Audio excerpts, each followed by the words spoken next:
Sveiki atvykę į Lietuvos banko virtualius pokalbius.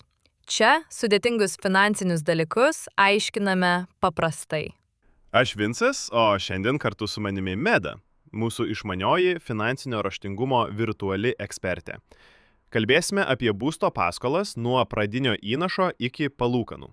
Pradėkime. Įsigyti būstą tikrai didelis žingsnis. Sakykit, nuo ko reikėtų pradėti, kai jau svarstai apie paskolą? Kokie yra patys pirmieji etapai? Pirmiausia, labai svarbu sąžiningai įvertinti savo finansinės galimybės. Ar pajamos tvarios, ar tikrai užteks ir paskolos įmokai, ir kitoms pragyvenimo išlaidoms, poreikiams? Reikia pagalvoti ir į priekį, taip. Būtent. Kai jau aiškiau su finansais, tada verta kreiptis į kelis skirtingus kredito davėjus. Na tiesiog pradiniai konsultacijai. O radus patinkantį būstą, jau reikės jo nekilnojamojo turto vertinimo.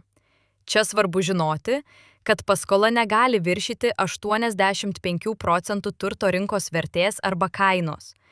Imama mažesnioji suma. Likusi dalis yra pradinis įnašas. Tada jau teikiamos paraiškos kredito davėjams, kuriuos pasirinkot, gaunat konkrečius pasiūlymus. Kiek laiko juos galima svarstyti? Gavus įpareigojančius pasiūlymus, turit mažiausiai 30 dienų jiems palyginti. Laiko tikrai pakanka. Tuomet derybos, sutarties pasirašymas, pats būsto pirkimas, jo įkeitimas bankui ir, aišku, atsiskaitimas su pardavėju. Ir dar nepamirškim privalomojo turto draudimo. Sakykite, prašau, kokie yra pagrindiniai reikalavimai, ypač kai norima gauti pirmą būsto paskolą? Pagrindiniai reikalavimai pirmajai paskolai yra keli. Pirma, kaip minėjom, pradinis įnašas turėtų būti mažiausiai 15 procentų nuo būsto kainos ar vertės, vėlgi nuo tos mažesnės sumos. Antra, kredito davėjui reikia pateikti bent 6 mėnesių tvarių pajamų istoriją, kad matytųsi jų stabilumas. Trečia, visi finansiniai įsipareigojimai, įskaitant ir būsimą paskolos įmoką, negali viršyti 40 procentų gaunamų mėnesio pajamų. Vadinasi, reikia atsakingai įsivertinti bendraskolių naštą. Būtent.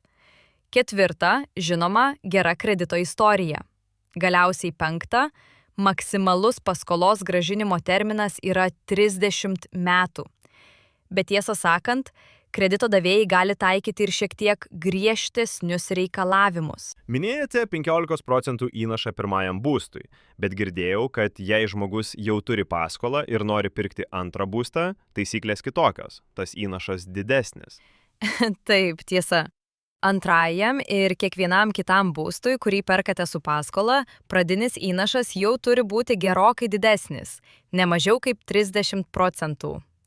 Pavyzdžiui, jei antrasis būstas kainuotų 100 000 eurų, reikės turėti bent 30 000 eurų pradiniam įnašui. Tiesa, yra išimčių, kada gali užtekti ir 15 procentų. Sakykim, jei pirma paskola jau beveik grąžinta, daugiau nei pusė jos. Arba jeigu paskolos likutis sudaro mažiau nei pusę įkeisto būsto vertės. Taip pat, jei keičiamas būstas į naują, įsipareigojant senąjį parduoti per nustatytą laiką. Supratau. O kai jau turim pasiūlymus iš kelių bankų, kaip juos geriausiai palyginti? Į ką labiausiai žiūrėti? Gavus įpareigojančius pasiūlymus ir turint 30 dienų, reikia tikrai atidžiai juos panagrinėti. Labai svarbu lyginti ne vien palūkanų normą, bet ir bendrą kredito kainos metinę normą – BKKMN.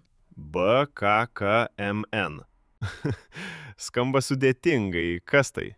Iš tikro, tai visai nesudėtinga. Paaiškinsiu. Bendra kredito kainos metinė norma BKKMN apima ne tik palūkanas, bet ir kitus mokesčius susijusius su paskola.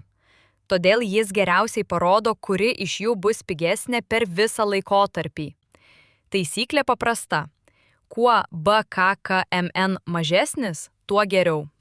Vadinasi, žiūrim į bendrą kainą, ne tik į palūkanas. Taip pat verta įvertinti mėnesio įmokos dydį, sutarties mokesčius, išankstinio grąžinimo sąlygas ir, žinoma, visada verta pabandyti derėtis. Gal pavyks gauti palankesnės sąlygas. Gerai.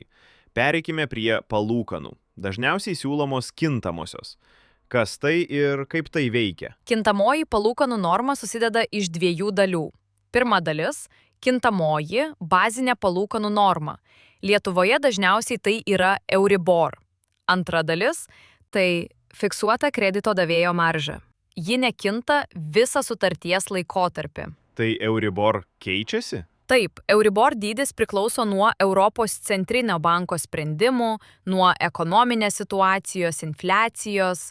Jei Euribor kyla, didėja ir mėnesio įmoka. Jei krenta, mažėja. Kaip dažnai Euribor perskaičiuojamas? Paprastai kas 3, 6 arba 12 mėnesių. Priklauso nuo sutarties.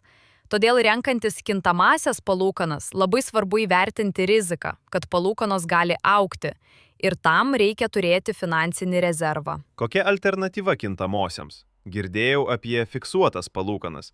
Kokie jų pliusai, minusai? Taip, kita galimybė fiksuotoji palūkanų norma. Tai reiškia, kad sutartyje nustatomas konkretus procentas, kuris nekinta tam tikrą laikotarpį. Pavyzdžiui, 5 metus, o kartais net visą paskolos terminą. Tai suteikia stabilumo. Būtent. Pagrindinis privalumas – aiškumas ir stabilumas. Mėnesio įmoka nekinta dėl rinkos svyravimų, todėl lengviau planuoti biudžetą. O trūkumas? Na, jei rinkoje palūkanos pradėtų mažėti, tie, kas pasirinko fiksuotasias, mokės daugiau nei turintys kintamasias. Ir paprastai fiksuotos palūkanos sutarties pasirašymo metu būna šiek tiek aukštesnės nei kintamosios. Dar vienas svarbus pasirinkimas – kaip grąžinti paskolą.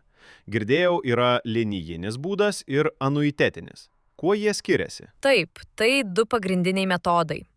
Renkantis anuitetinį, kiekvieną mėnesį mokama vienoda bendra įmoka, bet jo sudėtis keičiasi. Pradžioje daugiau sudaro palūkanos, o mažiau paskolos grąžinimas. Vėliau atvirkščiai, palūkanų dalis mažėja, o paskolos dalis didėja. Renkantis linijinį metodą, kiekvieną mėnesį įmoka bus kitokia. Ja sudaro tokia pati paskolos dalis, o palūkanos keisis, skaičiuojamos nuo likusios negrąžintos paskolos sumos. Dėl to bendra mėnesio įmoka mažėja. Tai kuriuo atveju sumokama mažiau palūkanų? Linijiniu būdu per visą laikotarpį sumokama mažiau palūkanų. Bet kaip sakiau, pradinės įmokos būna didesnės nei pasirinkus anuitetinį.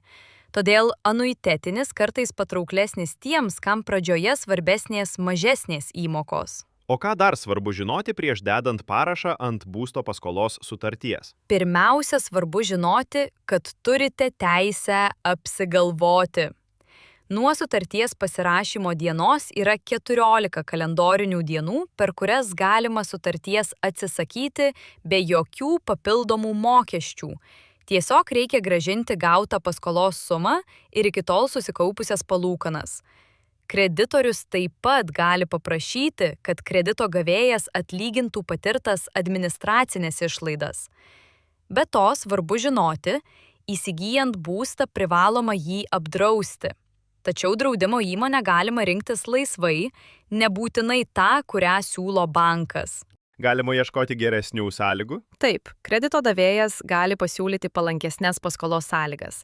Tarkim, mažesnę maržą, jei savanoriškai naudojatės kitomis jo paslaugomis. Vadinasi, derybų klausimas. Iš esmės, taip. Svarbiausia labai atidžiai perskaityti visą sutartį ir visus priedus prieš pasirašant. Ačiū už šiuos paaiškinimus. Primenu, kad sprendimas dėl būsto paskolos – tai ilgalaikis finansinis įsipareigojimas. Todėl labai svarbu atsakingai įvertinti savo galimybės ne tik šiandien, bet ir ateityje. Turinį parengė Lietuvos bankas dirbtinio intelekto pagalba.